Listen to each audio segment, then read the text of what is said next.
Hola a tots i a totes, benvinguts i benvingudes a aquest nou capítol de la sèrie Desconfinem la història, promogut per l'Institut d'Estudis Comarcals de l'Alt Urgell.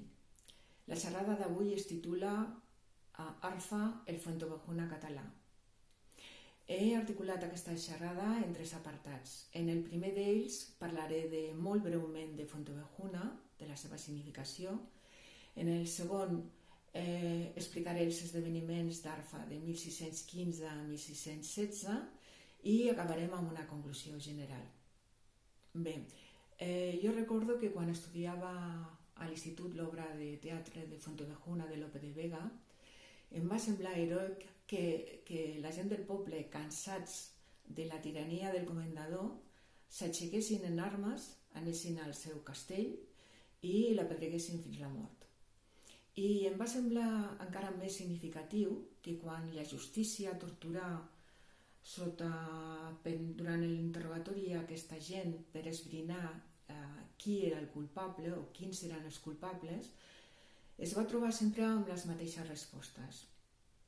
Així, a la primera pregunta de qui ha matat el comendador, la resposta sempre era Fuenteovejuna, senyor. I a la segona pregunta, qui és Fuenteovejuna, la resposta era el pueblo, todos a la una.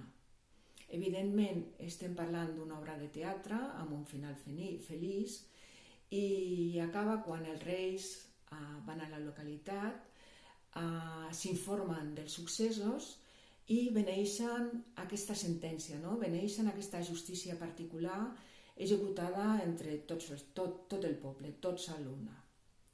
Bé, segurament us és familiar la història de Fuenteovejuna, però penso que no sabeu que mentre Lope de Vega redactava aquesta obra, als anys 1615 a 1616, Arfa va viure el seu propi Fuenteovejuna. I passem a la segona part d'aquesta xerrada. Què és aquesta vivència de Fuenteovejuna a Arfa? Bé, corria l'any 1615 quan la gent d'Arfa s'esfereí perquè s'assabentà que un dels seus veïns, Antonio Borso, estava en negociació amb el capítol d'Urgell per aconseguir l'arrendament d'una parcel·la molt important del comunal del Salit situat a Segre. Bé, tenia dret el capítol a fer aquesta concessió de terra? Evidentment sí. El capítol de canonges d'Urgell era el senyor del lloc i a banda tenia la propietat d'aquesta terra. Però, tot i així, teniu que considerar que aquest arrendament era contrari al bé comú, en tant que excloïa de l'explotació del veïnat una parcel·la molt important de recursos. Aleshores es va obrir un temps de diàleg i de negociació entre el comú i el veí Antonio Borso. Per exemple, sabem que el rector va tenir diverses converses amb ell, no? I apel·lant a la pau pública l'aconsellà que desistís d'aquest projecte de plantar cànem a la terra del Salit. El mateix cònsol en cap es va dirigir a la Seu d'Urgell i va suplicar al capítol d'Urgell que renunciés a aquest arrendament, no? Que deixés les coses tal qual estaven. Però tot plegat no va ser eficient i Antonio Borso i el capítol van signar aquest contracte d'arrendament. La reacció del veïnat d'Arfa fou rotunda. Així s'ajuntaren en Consell General i es consensuà una acció.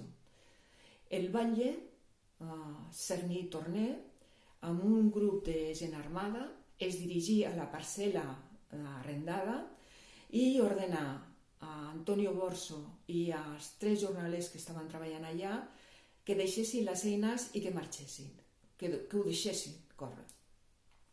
Davant de la negativa d'Antonio Borso d'obeir, es van capturar i els van empresonar.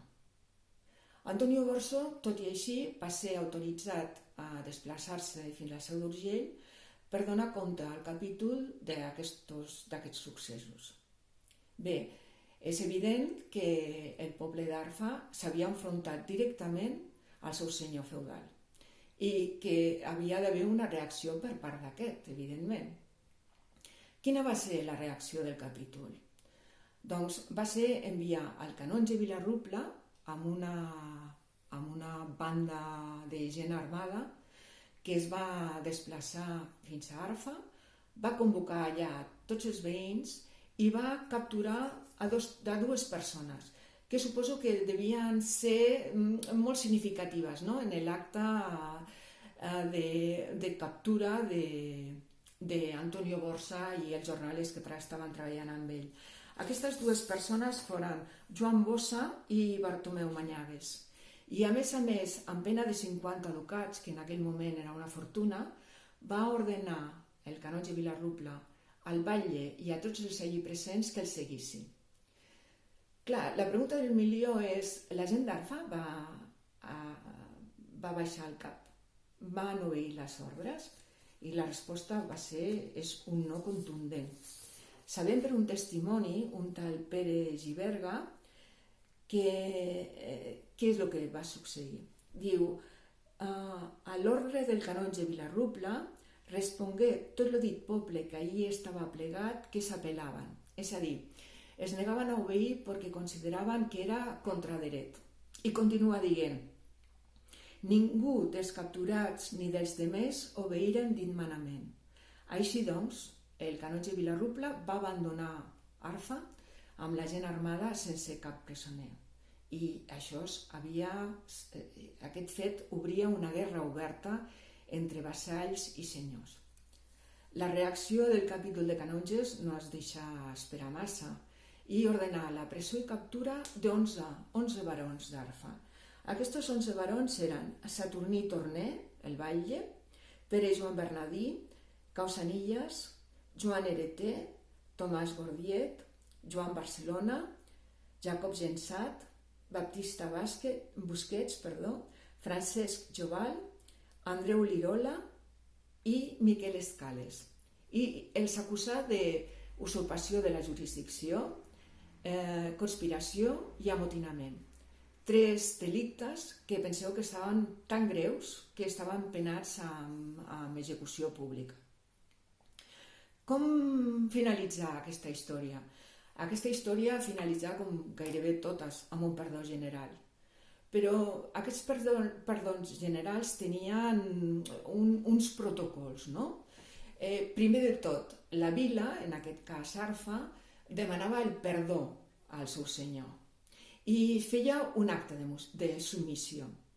En aquest cas, l'acte de submissió va ser personar-se de manera voluntària al castell presó de Montferrer. I qui es va personar al castell? La documentació no ho especifica, però jo diria que es van personar aquests 11 barons, dels quals hem llegit els noms, no? Que eren, com si diguéssim, considerats el cap de la sublevació. Aquests gestos, d'alguna manera, eren un reconeixement de l'autoritat del capítol. I així, una vegada restablerta aquesta autoritat, el capítol dignament podia concedir aquest perdó general com sí que va fer. Bé, la normalitat va tornar a Arfa de manera progressiva, no? El riu va tornar al seu llit, com diríem, no? Per tots menys per Antonio Borso. El càstig del comú d'Arfa, Antonio Borso, va ser la mort social. Què volia dir aquesta pena tan terrible? Volia dir, per exemple, la negació del saludo, la negació de l'ajut en cas de necessitat, però també altres coses importants. Per exemple, l'exclusió de tot càrrec i ofici, l'exclusió de l'aigua i de les herbes del terme i de qualsevol monument en general. De fet, l'amor social implicava que Antonio Borso era un estranger, un estrany en la seva pròpia localitat. Va aprendre Antonio Borso la lliçó? Pues sembla que no, perquè sabem que l'any 1616 va demanar al Consell d'Arfa llicència per obrir una taverna de vi, no? I va obtenir un no rotund. Encara més, el cònsol en cap va passar casa per casa per fer jurar a la població que no acudiria a la taverna del Borso i, a més, els va avisar que hi havia pena de 5 sous a qui no obeís aquesta ordre. Bé, tot plegat, fixeu-vos que la primera conclusió que podem treure és que Arfa com Fuenteovejuna defensen aquest bé comú tots a l'una, no? I que d'alguna manera tant uns com els altres surten triomfants d'aquest enfrontament entre senyor i vassall. I ja per acabar, sí que m'agradaria explicar el concepte de comunalisme. És a dir, aquests dos exemples ens remeten a una qüestió fonamental en l'antic règim i que jo penso que pels temps que corren hauríem de rescatar, no? O almenys en part, en la seva vessant més amable, diríem, no? Que us estareu preguntant què és comunalisme. I comunalisme és aquest sentiment de pertinença a un col·lectiu, no? Sigui una vila, sigui un equip de futbol o sigui un llinatge. I no només això, sinó que aquest comunalisme es fonamenta en una moral comunitària, no? Aquesta moral comunitària que és la que crea adhesions i consensos en la defensa del bé comú. I sempre considerant el bé comú com la garantia de la prosperitat i de la pau social d'aquest col·lectiu. Bé, fins aquí hem arribat. Moltíssimes gràcies de nou per la vostra atenció, moltíssima paciència, moltíssima salut i, poder fins la propera. Gràcies.